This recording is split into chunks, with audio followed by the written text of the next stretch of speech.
Good afternoon, everybody. Demonic Angel. And I came out here camping maybe about 5 or 6 weeks ago now. So yeah, in any case, I'm not sure how this video will turn out. As you can see, I've got kind of have the sun in my eyes, but it's not, so bad.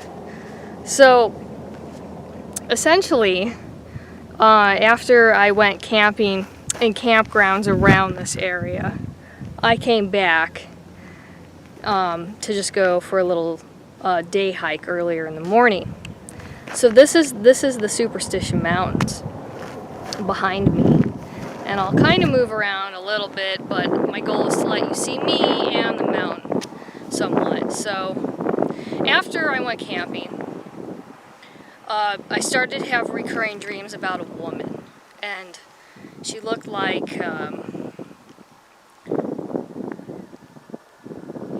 she had jeans on, so she died pretty recently, but she looks like a wraith, like you would imagine from movies.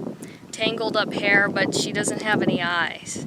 And I just keep dreaming about her. So I dream about, dead people pretty often. But when it was recurring, I kind of felt compelled to take note of my dream. So it seemed like the backdrop of her was the mountains that I had been here at. And, the dream is like she's, trying to scream, but she's kind of brittle and is in a death state, kind of past the death state, like that wraith without eyes, but brittle, really brittle skin. And she's trying to scream, but there's a guy after her, right? And I can't really get a good look at him at all. It's just the real sense of the fear in the dream as I experience the fear, the way she must have. So after really letting this dream come to me a few more times, I've realized that this guy is what I would like to call like a projection of her mind. I do think that this woman, now I have no idea about any actual individual cases out here, but I really don't. Probably the only one I know about is the lost Dutchman treasure. So, I do think she was murdered though, and it happened in these mountains, definitely. It's a very definite thing. However, I think that the guy he's no longer, stuck in this plane of existence that she is, and she still thinks she's running. Now, what else, additional information I was able to get from her is that that she died this really, really awful way. It just wasn't fast, because it was like suffocation or smothering. And she was like really grabbing at her face in the dream. So, maybe trying to pull away whatever was suffocating her, or because that was the fear she felt, was like, I can't breathe. And it's awful. It's awful for me to feel that way, but this is a spirit reaching out to me for help, and I'm willing to do that. So I also think she was really young, like let's say her early 20s, and this guy that murdered her, she did not know him, because she was just like so freaked out by him. And it's just not a sense, because obviously a lot of psychic stuff is just a feeling. I don't think she knew him. I think that obviously this was like a break-in situation or a random encounter kind of a thing, where somehow he took advantage of her. And that the thing I got about him was that he knows this area really well. A lot of people probably come out here and do drugs, illegal activities, and you know, therefore he would have known these parts pretty well, and he probably figured this is a great place to dispose of a body.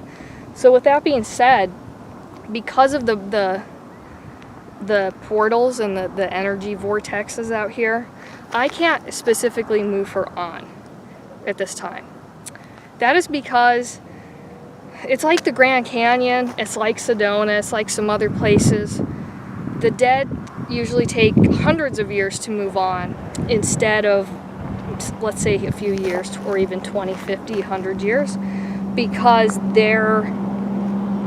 this energy, it affects the dead too, and it affects them so that it's harder for them to ascend into another plane of existence, because you know, these portals, they really mess with a sense of time, and they're kind of like magnets, so the dead remain here for longer. Now they eventually do move on, pretty typically, but like, you know, that's just kind of unfortunate, or however you want to put it, that's how that kind of goes.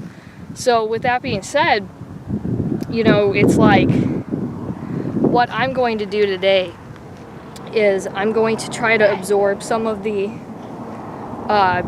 residual energy that is the man, and hopefully that can start the process of letting her figure out she should move on. Because I think that she's a conscious energy stuck in the death, or well, I should say, you know, stuck in that part of the death state, and now it's made her look just like a wraith with brittle skin.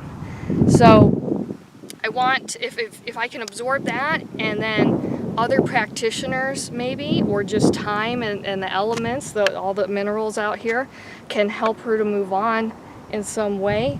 I really think so. I think this is an excellent start, and I'd like to help the process of moving this woman on. But today, I also brought with me a little gift, because what I'm going to do, I've got, you know, it's a spirit jar, and it's got quartz crystals in it, and I've consecrated it with my moon blood. So I'm going to leave this quartz here, and I'm going to pray, and I'm going to absorb this residual energy, and then I'm going to take some of this dirt with me, and this is going to be specifically for Samigina, the spirit, the goetic spirit I've been working with, and I want to continue to further that relationship in a little spirit jar. It's just a physical gift, if you want to say, that makes it creates that energy for a spirit, so that when it comes into the physical plane, it can feed off of that, and then it has that directive anyway, instead of, well, taking your energy or messing with your electricity. So, you know, it's going to do that instead. So yeah, we're going to do that, and I'm happy to share this with y'all. So, I just get these at a little mineral rock store, and they're pretty cheap, and I put them in my little bottles.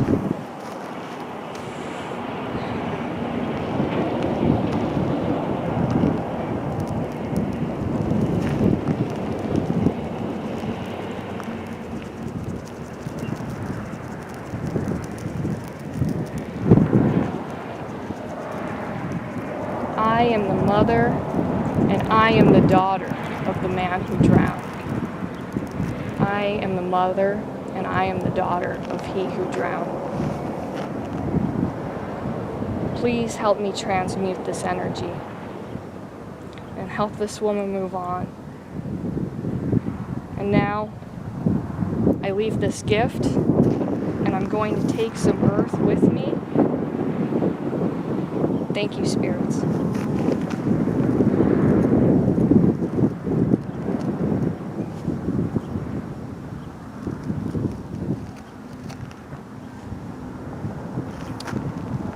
Sorry guys, it's all windy and stuff here.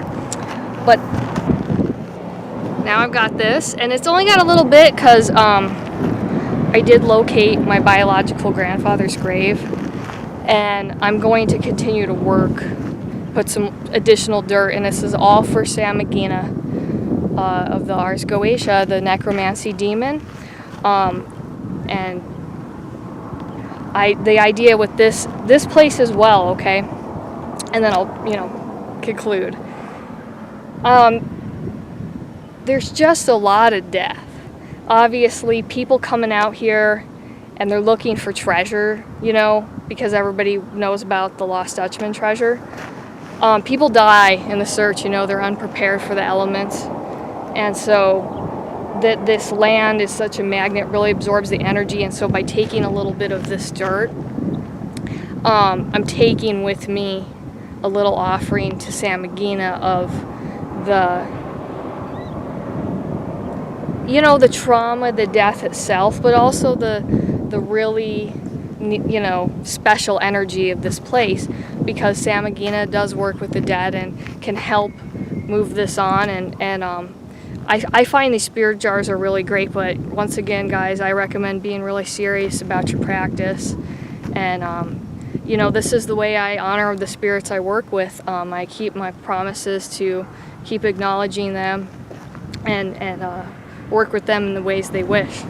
So I hope that was an okay video and stuff for today. I appreciate that, and I will catch you guys in the short next video.